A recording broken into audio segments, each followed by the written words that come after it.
வணக்கம் viewers, welcome back. So இன்னைக்கு நம்ம எங்க போயிட்டு இருக்கோம் அப்படின்னு பாத்தீங்கன்னா ஷாமியோட 10th anniversary. ஸோ அந்த மீட்டுக்கு தான் போயிட்டு இருக்கேன். அதுக்கு பெங்களூர்ல நடக்குது இந்த ஈவெண்ட்.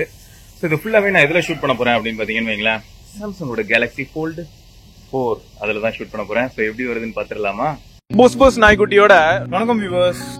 சரியான ஃபீல் பார்க்கலாமா? Hello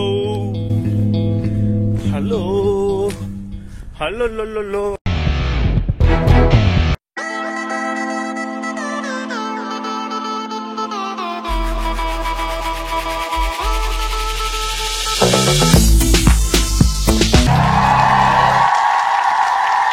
Xiaomi India turns 10. இதை பற்றி தனியாக ஒரு வீடியோ கண்டிப்பாக பண்ணி ஆகணும். ஏன்னு பார்த்தீங்கன்னு வைங்களேன், ரெட்மி ஒன்எஸ் எவ்வளோ பேருக்கு ஞாபகம் இருக்குது? ஸோ ஃபஸ்ட்டு ஃபோன் எல்லார் மனசுலையும் இப்படிப்பட்ட ஒரு பிராண்ட் இருக்குது, மீ அப்படிங்கிற ஒரு பிராண்ட் இருக்குது அப்படின்னு பதிய வச்ச ஃபோன்னா அந்த ஒன்எஸ் தான் சேரும், அந்த பெருமைகள் அனைத்தும். அதை தொடர்ந்து பார்த்தீங்கன்னா உங்களுக்கு 13,000க்கு ஒரு ஃப்ளாக்ஷிப்பை கொடுக்க முடியுமா அப்படின்ற மாதிரியான ஒரு தாட்டை கொண்டு வந்தது எந்த ஃபோன் அப்படின்னு சொல்லணும்னா மீ 3. ஸோ பயங்கர ஃபேமஸாக இந்த பிராண்ட் வந்து வளர்ந்து வர காரணம் இந்த அடித்தளம் தான் அப்படிங்கிறதுல எந்த விதமான மாற்று கருத்து இருக்க வாய்ப்பே கிடையாது. ஏன்னா அவ்வளோ பேர் ஒன்எஸ் வச்சுருந்தாங்க. எங்கே போனாலும் நான் ஒன்எஸ் தாங்க பார்த்தேன் அந்த டைமில். ஏன்னா இந்த 5,000 to 7,000 அப்படிங்கிற அந்த ப்ரைஸ் ரேஞ்சுக்குள்ளே பார்த்தீங்கன்னா சூப்பரான ஒரு ஃபோனாக இந்த ஃபோன் இருந்தது. ஸோ அதான் ஃபேக்ட். சரி, இது ஒரு பக்கம் இருக்கும்போது இப்போ நேற்று என்ன நடந்ததுன்னு பார்த்தீங்கன்னா, அவங்க டர்ன்ஸ் 10 அப்படிங்கிறத தவிர இந்த டிவைஸை லான்ச் பண்ணாங்க. So Redmi 13 5G. ஸோ இதில் இருக்கக்கூடிய கலர்ஸ் எல்லாமே நீங்கள் இப்போ பார்க்கலாம்.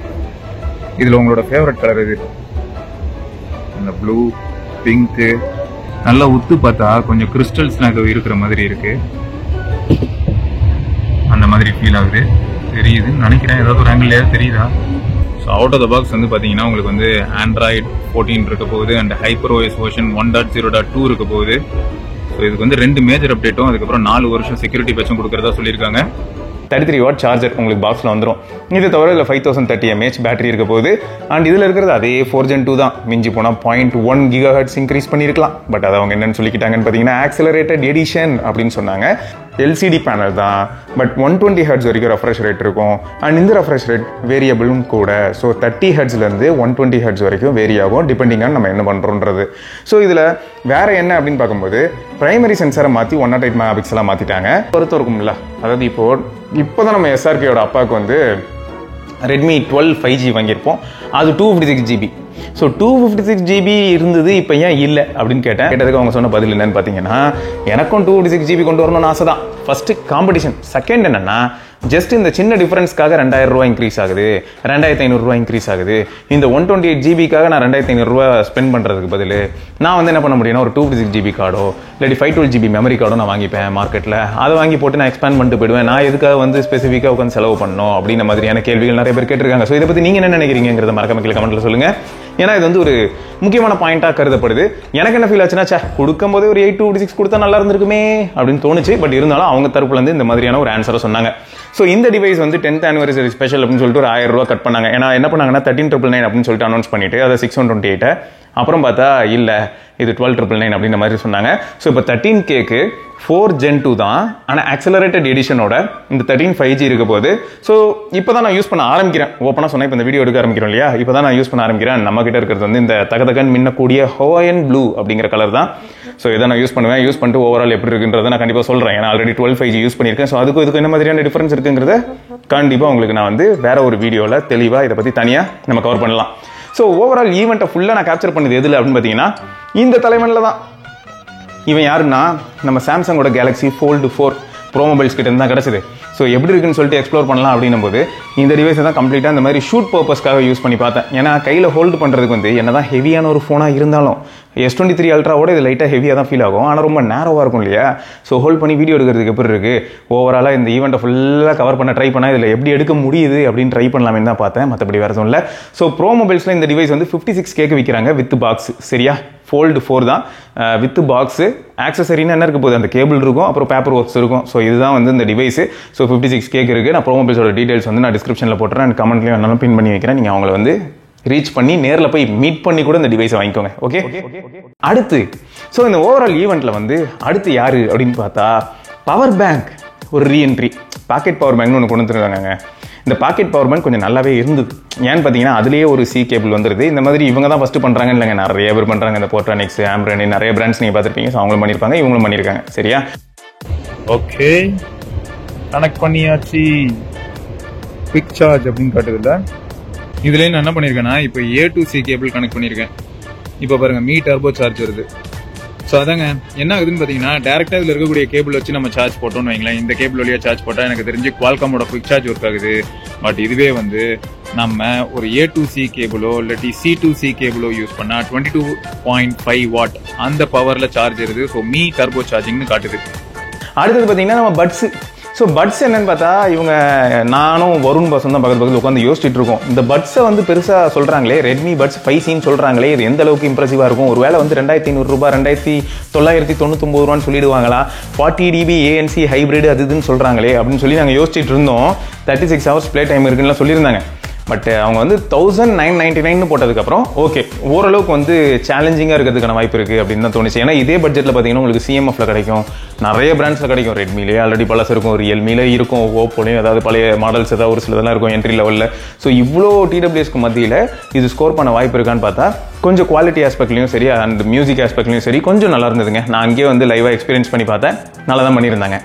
ஸோ இதுக்கு அடுத்து பார்த்தீங்கன்னு வைங்களேன், அந்த ரோபோ வேக்யூம் கிளீனர் பற்றி பேசியிருந்தாங்க. ஸோ அது வந்து 30K ப்ளேஸ் பண்ணியிருக்காங்க. ஸோ இங்கே ஓவராலாக வந்து பார்த்தீங்கன்னா உள்ளே போனதுலேருந்தே ஃபஸ்ட்டு இந்த ஃபோனு, அதுக்கப்புறம் வந்து பார்த்தீங்கன்னா பவர் பேங்க்கு, TWS, அப்புறம் வேக்யூம் கிளீனரு, இந்த மாதிரி ஒவ்வொரு விஷயமா வந்து நம்ம பார்க்கும்போது நல்லா தான் இருந்தது. பட் கடைசியில் நம்ம யாருமே எதிர்பாராத விதமாக அந்த SU7 Max கொண்டு வந்து உள்ளே நிறுத்தினாங்க பாருங்க.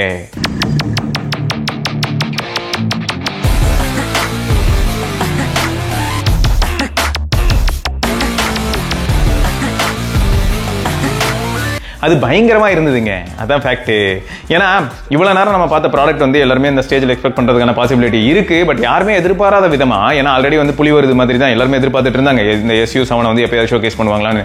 அதுவும் வேற லெவல் அந்த கலருக்கு அதுக்கும் அது வந்து பார்க்கும்போது அந்த ஸ்டேஜை வந்து இத்தனை ப்ராடக்ட்ஸையும் அது அசால்ட்டா வந்து சே அப்படின்னு தூக்கி போட்டு போயிருச்சு. ஏன்னா அந்த அளவுக்கு வந்து ஒரு கிரேஸ் பில்ட் ஆனோன்னு எல்லாரும் மேலே போய் ஸ்டேஜில் உழல, அவ்வளோதான். எல்லா மீடியாலேருந்து வந்து எல்லாரும் பார்த்தீங்கன்னா அப்படியே கேமரா ஃபோன் எல்லாத்தையும் எடுத்துட்டு நேரம் முன்னாடி போயிட்டாங்க.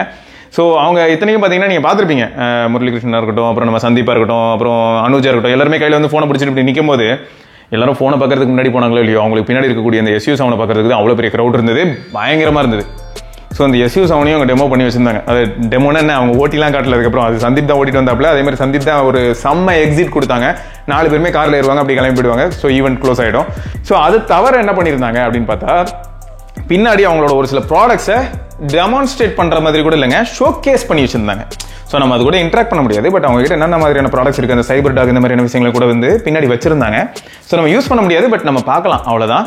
ஸோ அதை வந்து சந்தீப் சொல்லி நம்ம கேட்போமே. This is a Mix Fold 3. Yes. This is not announced here, but we have it for showcase here. Amazing, one of the thinnest foldables ever. This is actually with a case, so it's slightly thicker, but it comes with amazing screen experience both inside outside. Leica branded, so again great focus on the camera. Foldables with a Leica. With Leica. So best of both worlds. Normally what happens when you have foldable, you compromise on image quality or video quality. This one no compromise whatsoever. And with the case you get a built-in kickstand also. Yeah, kickstand is also there. Yeah, I can see that. You can't see it right now, but underneath the cover is actually the Kevlar variant. So you Superb. can actually have, you know, much stronger this thing, scratch resistance also, unlike the glass variant. This is a 13 Ultra. Yeah. This is our current 14 Ultra in black and white both. Yeah. But the best camera phone ever. For sure. Seriously. This is what I can vouch. And then so many other products. There's a CyberDog 2. Have you seen that? Yeah, I saw that. CyberDog 2. Our security camera, the Purifier 4 light, the desk lamp, the air fryer, garment steamer, every single thing that is there. Every single thing is there, and also SU7S. and also yeah, our special person. So எப்படி செமையா? So on the whole ஓவராலாக வந்து பார்த்தீங்கன்னா இந்த phone as well as மற்ற accessories and அதே சமயம் வந்து இந்த SU7 Max, ஸோ இதெல்லாம் தான் வந்து ஷோவில் பயங்கரமாக அட்ராக்ட் பண்ண விஷயங்களாக இருந்தது. அந்த காரை பற்றி சொல்ல வேணாம், அது அப்படி தான் இருந்தது. சிங்கிள் சார்ஜில் 800 கிலோமீட்டர் போகும்னு சொல்கிறாங்க, 270 கிலோமீட்டர் வரைக்கும் டாப் ஸ்பீடு போகுங்கிறாங்க. பார்க்கறதுக்கு செம்மையாக இருந்தது. சரிங்க, ஸோ உங்களுக்கு இந்த டிவைஸ் பற்றி என்ன தெரியணும், 13 5G பற்றி என்னென்ன மாதிரியான டவுட்ஸ் இருக்கோ மறக்காம வந்து கீழே கமெண்ட்ல கேளுங்க. கமெண்ட்ல முடிஞ்ச #Redmi 5Gன்னு போட்டாலும் சரி, இல்லாட்டி வந்து Ask USBன்னு போட்டாலும் சரி, நான் கமெண்ட் வந்து இந்த வீடியோ கீழே இருக்கிறத செக்ரிகேட் பண்ணி, அதுவும் முக்கியமாக இந்த Redmi 13 5G பற்றி உங்களோட கேள்விகள் எல்லாத்துக்குமே நான் வந்து ஒரு தனி வீடியோ, ஒரு ரிவ்யூ மாதிரியோ இல்லாட்டி Q&A மாதிரியோ கண்டிப்பாக பண்ணுறேன். சரியா? ஸோ இதை தொடர்ந்து நம்ம இன்னொரு பதிவில் சந்திப்போம். அது வரைக்கும் சிவபரணி, பார்க்கலாம். பாய். அண்ட் முக்கியமாக இதை கேட்கணும்னு நினச்சேன். ஸோ இவ்வளோ ஃபுட்டேஜுமே மேக்ஸிமம் எடுத்தது இப்போ கூட பார்த்தீங்கன்னா இந்த போர்ட்ரேட் வீடியோ எடுக்கிறது வந்து நம்ம Fold 4 தான், அதோட ஃப்ரண்ட் கேமரா வச்சு தான் எடுத்துட்டு இருக்கேன். ஸோ இதெல்லாம் எந்த அளவுக்கு நல்லா இருந்தது அப்படிங்கிறதையும் மறக்காம சொல்லுங்க.